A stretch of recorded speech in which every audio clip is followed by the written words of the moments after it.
कितीतरी दूर बाई दत्ताचे गाव, माहूरगड माझ्या माहेराचे नाव.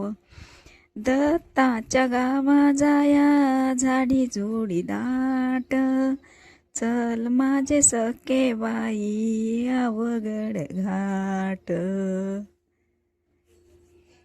जातानाच अनुसया माता मंदिराला प्रवेश करतानाच एक सुंदर ओम अशी लिहिलेली छान कमान आहे.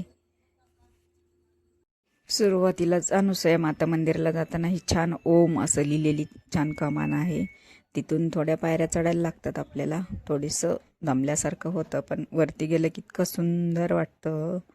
एवढं निसर्गरम्य ठिकाण आहे आणि छान धुकं पडलंय, हलक्या पावसाच्या सरी येत आहेत, एकदम मस्त वातावरण आहे.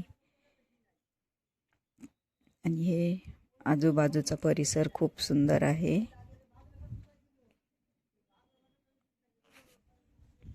हे अत्रि ऋषीच्या मंदिराकडून पुढं अनुसया माता मंदिराकडे जाताना ह्या छोट्या छोट्या समाधी आहेत ऋषीमुनींच्या, खूप छान आहे.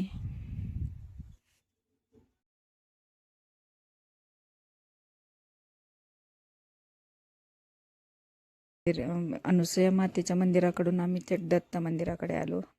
हे आमचे साहेब दत्त मंदिराकडून चालत येत आहेत. हे वानरराज पण इथे आहेत. इथं खूप माकडं आहेत, कधी आलात तर माकडापासून सावधान. दत्त महाराजांचं निद्रास्थान माहूरगडचं. या डोंगरावरनं पुढचा रेणुका मातेचं मंदिर पण दिसतंय डोंगर. हे छान वातावरण आहे. आम्ही गेलो त्या दिवशी एवढी काही गर्दी नव्हती. हे दत्त महाराजांचं मंदिर.